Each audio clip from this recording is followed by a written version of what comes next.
ओम शांति प्रातः मुरली। ओम शांति बाप दादा 16/4/2025 के परमात्मा मधुर महावाक। मीठे बच्चे, अपनी अवस्था देखो। मेरी एक बात से ही दिल लगती है या किसी कर्म संबंधों से दिल लगी हुई है?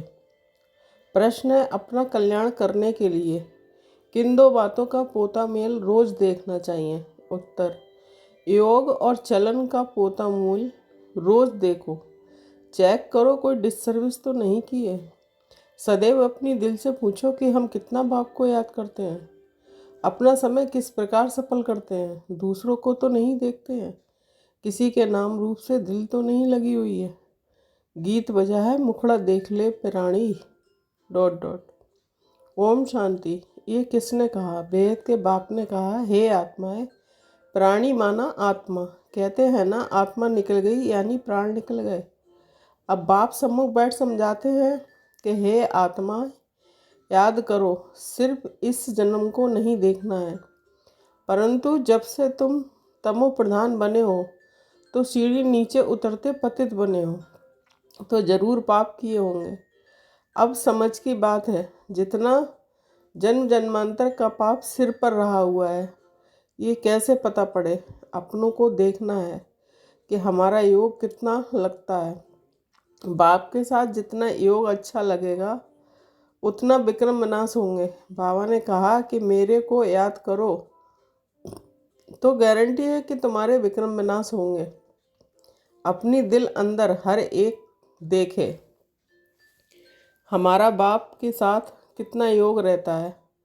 जितना हम योग लगाएंगे पवित्र बनेंगे, पाप कटते जाएंगे, योग बढ़ता जाएगा। पवित्र नहीं बनेंगे तो योग भी लगेगा नहीं।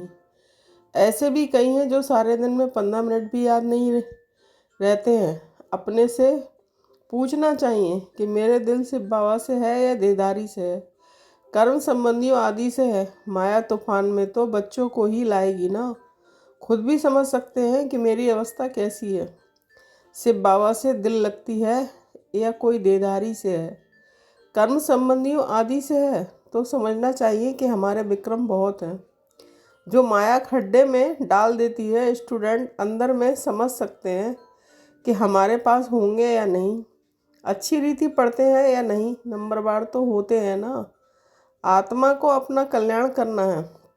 बाप डायरेक्शन देते हैं, अगर तुम पूर्ण आत्मा बन ऊंच पद पाना चाहते हो तो उसमें पवित्रता है। फर्स्ट आए भी पवित्र, फिर जाना भी पवित्र बनकर है। पतित कभी ऊंच पद पा ना सके। सदैव अपनी दिल से पूछना चाहिए कि हम कितना बाप को याद करते हैं, हम क्या करते हैं। ये तो ज़रूर है, पिछाड़ी में बैठे हुए स्टूडेंट की दिल खाती है। पुरुषार्थ करते हैं ऊंच पद पाने के लिए, परंतु चलन भी चाहिए ना। बाप को याद कर अपने सिर से पापों का बोझा उतारना है। पापों का बोझा सिवाय याद के हम उतार ही नहीं सकते। तो कितना बाप के साथ योग होना चाहिए। ऊंच से ऊंच बाप आकर कहते हैं कि मुझ बाप को याद करो तो विक्रम विनाश होंगे। टाइम नज़दीक आता जाता है, शरीर पर भरोसा नहीं है। अचानक ही कैसे कैसे एक्सीडेंट हो जाते हैं। अकाले मृत्यु की तो कुल सीजन है, तो हर एक को अपनी जांच कर अपना कल्याण करना है। सारे दिन का पोता मेल देखना चाहिए, योग और चलन का। हमने सारे दिन में कितने पाप किए हैं। मनसा बाचा में पहले आते हैं, फिर कर्मणा में आते हैं। अब बच्चों को राइटियस बुद्धि मिली है कि हमको अच्छे काम करने हैं। किसको धोखा तो नहीं दिया, फालतू झूठ तो नहीं बोला, डिससर्विस तो नहीं की। कोई किसी के नाम रूप में फंसते हैं तो एक पिता की निंदा कराते हैं। बाप कहते हैं किसको भी दुख ना दो, एक बाप की याद में रहो। ये बहुत ज़बरदस्त फिक्रात मिली हुई है। अगर हम याद में नहीं रह सकते हैं तो क्या गति होगी। इस समय गफलत में रहेंगे तो पिछाड़ी में बहुत पछताना पड़ेगा। ये भी समझते हैं जो हल्का पद पाने वाला है वह हल्का पद ही पाएंगे। बुद्धि से समझ सकते हैं कि हमको क्या करना है। सबको यही मंत्र देना है कि बाप को याद करो। लक्ष्य तो बच्चों को मिला है, इन बातों को दुनिया वाले समझ नहीं सकते हैं। पहली मुख्य बात है ही बाप को याद करने की।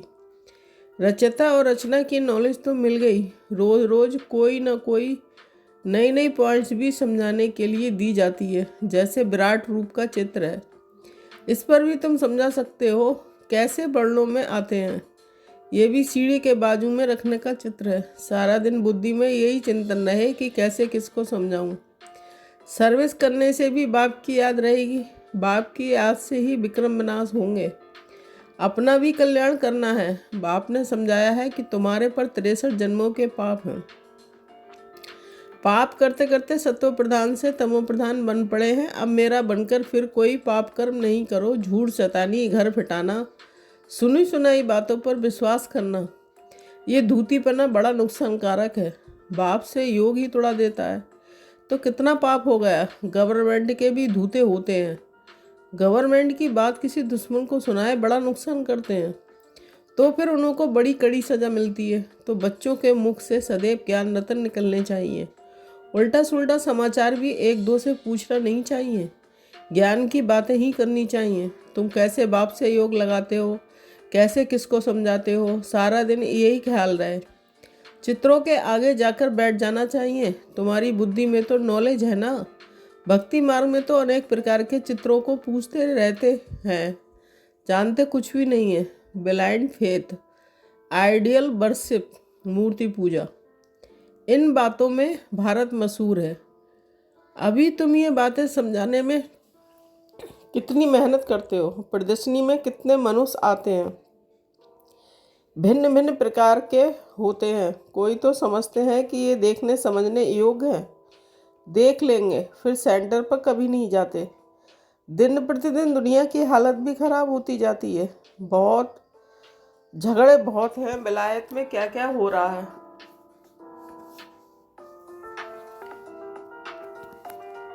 बात मत पूछो। कितने मनुष्य मरते हैं। तमो प्रधान दुनिया है ना। भल कहते हैं बॉम्ब्स नहीं बनाने चाहिए, परंतु वे कहते हैं कि तुम्हारे पास ढेर रखे हैं तो फिर हम क्यों ना बनाएं। नहीं तो गुलाम होकर रहना पड़े। तो कुछ मत निकलती है विनाश के लिए।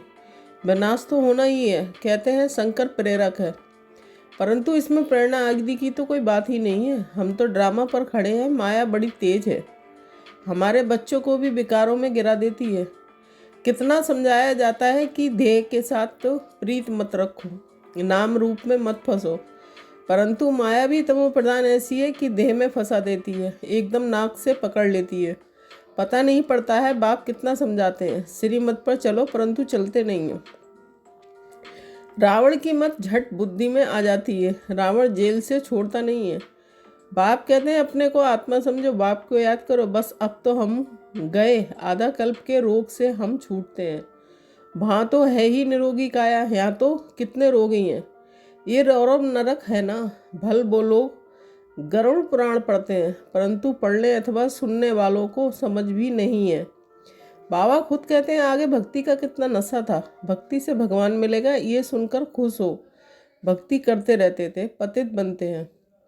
तब तो पुकारते हैं कि हे पतित पावन आओ। भक्ति करते हो ये तो अच्छा है, फिर भगवान को याद क्यों करते हो। समझते हैं भगवान आकर भक्ति का फल देंगे। क्या फल देंगे वह किसको पता नहीं। बाप कहते हैं गीता पढ़ने वालों को ही समझाना चाहिए, वही हमारे धर्म के हैं। पहली मुख्य बात ही है गीता में भगवान वाच। अब गीता का भगवान कौन है। भगवान का तो परिचय चाहिए ना। तुमको पता पड़ गया है आत्मा क्या है, परमात्मा क्या है। मनुष्य ज्ञान की बातों से कितना डरते हैं। भक्ति कितनी अच्छी लगती है। ज्ञान से 3 कोस दूर भागते हैं। अरे पावन बनना तो अच्छा है। अब पावन दुनिया की स्थापना, पतित दुनिया का विनाश होना है, परंतु बिल्कुल सुनते नहीं है। बाप का डायरेक्शन है हियर नो ईविल। माया फिर कहती है हियर नो ईविल की बातें, हियर नो बाबा की बातें। माया का डायरेक्शन है शिव बाबा का ज्ञान मत सुनो। माया का डायरेक्शन है शिव बाबा का ज्ञान मत सुनो। ऐसा जोर से माया चमाट मारती है जो बुद्धि में ठहरता ही नहीं है। बाप को याद कर ही नहीं सकते। मित्र संबंधी देहदारी याद आ जाते हैं, बाबा की आज्ञा नहीं मानते हैं। बाप कहते हैं मामे कम याद करो और फिर ना फरमान बरदार बन कहते हैं कि हमको फलाने की याद आती है, याद आएगी तो गिर पड़ेंगे। इन बातों से तो नफरत आनी चाहिए। ये बिल्कुल ही छीछी दुनिया है। हमारे लिए तो नया स्वर्ग स्थापन हो रहा है। तुम बच्चों को बाप और सृष्टि चक्र का परिचय मिला है तो उस पढ़ाई में ही लग जाना चाहिए। बाप कहते हैं अपने अंदर में देखो, नारद का भी मिसाल है ना। तो बाप भी कहते हैं कि अपने को देखो, हम बाप को याद करते हैं, याद से ही पाप भस्म होंगे। कोई भी हालत में याद शिव बाबा को करना है और कोई से लब नहीं रखना है। अंत में शिव बाबा की याद हो तब प्राण तन से निकले। शिव बाबा की याद हो और सुदर्शन चक्र का ज्ञान हो। सुदर्शन चक्रधारी कौन है ये भी किसको पता थोड़ा ही है। ब्राह्मणों को भी ये नॉलेज किसने दी? ब्राह्मणों को ये सुदर्शन चक्रधारी कौन बनाते हैं? परमपिता परमात्मा। बिंदी तो क्या वह भी सुदर्शन चक्रधारी है? हाँ, पहले तो वह है, नहीं तो हम ब्राह्मणों को कौन बनाए। सारी रचना के आदि मध्य अंत का नॉलेज उसमें है। तुम्हारी आत्मा भी बनती है, वह भी आत्मा है। भक्ति मार्ग में विष्णु को चक्रधारी बना दिया है। हम कहते हैं कि परमात्मा त्रिकालदर्शी, त्रिमूर्ति, त्रिनेत्री है। वह हमको सुदर्शन चक्रधारी बनाते हैं। वह भी जरूर मनुष्य तन में आकर सुनाएंगे। रचना के आदि मध्य अंत का ज्ञान जरूर रास्ता ही सुनाएंगे ना।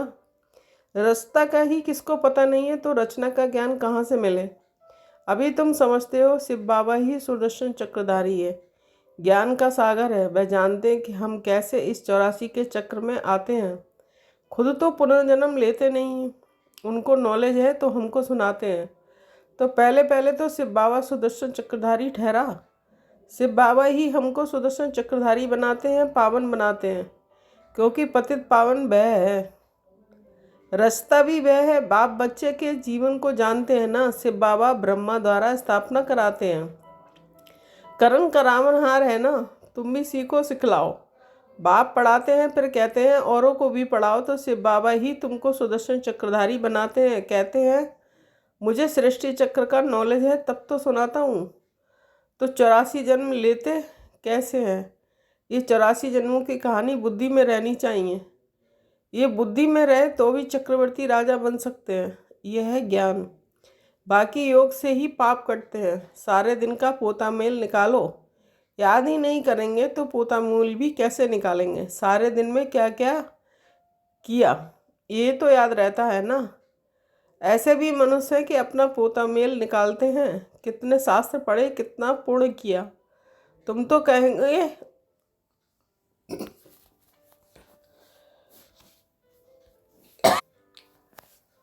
कितना समय याद किया, कितनी खुशी में आकर बाप का परिचय दिया।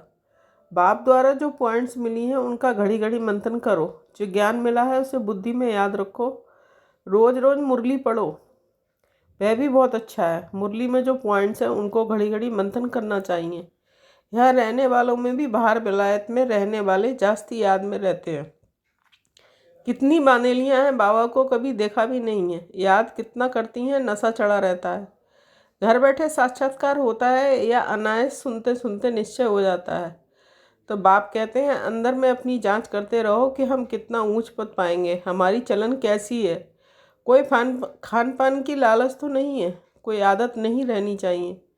मूल बात है आप बेचारी याद में रहना। दिल से पूछो हम किसको याद करता हूँ, कितना समय दूसरों को याद करता हूँ। नॉलेज भी धारण करनी है, पाप भी काटने हैं। कोई कोई ने ऐसे पाप किए हैं जो बात मत पूछो। भगवान पूछते हैं कि ये करो, परंतु कह देते हैं परवश है, अर्थात माया के बस है। अच्छा, माया के बस ही रहो। तुम्हें या तो श्रीमत पर चलना है या तो अपनी मत पर। देखना है कि हम हालत में हम कहाँ तक पास होंगे, क्या पद पाएंगे। 21 जन्म का घाटा पड़ जाता है। जब कर्मातीत अवस्था हो जाएगी तो फिर देह अभिमान का नाम नहीं रहेगा। इसलिए कहा जाता है देही अभिमानी बनो। अच्छा, मीठे मीठे सिकीले बच्चों के प्रति माता पिता बाप दादा का याद प्यार गुड मॉर्निंग। रूहानी बाप की रूहानी बच्चों को नमस्ते। हम रूहानी बच्चों की रूहानी माता पिता बाप दादा को याद प्यार गुड मॉर्निंग, नमस्ते नमस्ते। शुक्रिया बाबा, शुक्रिया। धारणा के लिए मुख्य सार 1 पॉइंट। कोई भी कर्तव्य ऐसा नहीं करना है जिससे एक पिता की निंदा हो। बाप द्वारा जो राइटियस बुद्धि मिली है उस बुद्धि से अच्छे कर्म करने हैं, किसी को भी दुख नहीं देना है। 2 पॉइंट, एक दो से उल्टा सुल्टा समाचार नहीं पूछना है, आपस में ज्ञान की बातें करनी है। झूठ शैतानी घर फिटाने वाली बातें ये सब छोड़ मुख से सदैव रतन निकालने हैं। ईविल बातें न सुननी है न सुनानी है। वरदान, 5 विकार रूपी दुश्मन को परिवर्तित कर सहयोगी बनाने वाले मायाजीत जगत जीत भव। स्पष्टीकरण, विजयी दुश्मन का रूप परिवर्तन जरूर करता है, तो आप विकारों रूपी दुश्मन को परिवर्तित कर सहयोगी स्वरूप बना दो, जिससे वे सदा आपको सलाम करते रहेंगे। काम विकार को शुभ कामना के रूप में, क्रोध को रूहानी खुमारी के रूप में, लोभ को अनासक्त वृत्ति के रूप में, मोह को स्नेह के रूप में और देह अभिमान को स्वाभिमान के रूप में परिवर्तित कर दो, तो मायाजीत जगतजीत बन जाएंगे। स्लोगन, रियल गोल्ड में मेरापन ही अलाय है, जो वैल्यू को कम कर देता है, इसलिए मेरेपन को समाप्त करो। अव्यक्त इशारे, कंबाइंड रूप की स्मृति से सदा विजयी बनो। कभी कोई कार्य में या सेवा में जब अकेले अनुभव करते हो तब थक जाते हो, फिर भी 2 भुजा वाले को साथी बना लेते हो, 1000 भुजा वाले को भूल जाते हो। जब 1000 भुजा वाला अपना परमधाम घर छोड़कर आपको साथ देने के लिए आया है, तो उसे अपने साथ कंबाइंड क्यों नहीं रखते हो? सदा बुद्धि से कंबाइंड रहो तो सहयोग मिलता रहेगा। ओम शांति। Thank you Baba.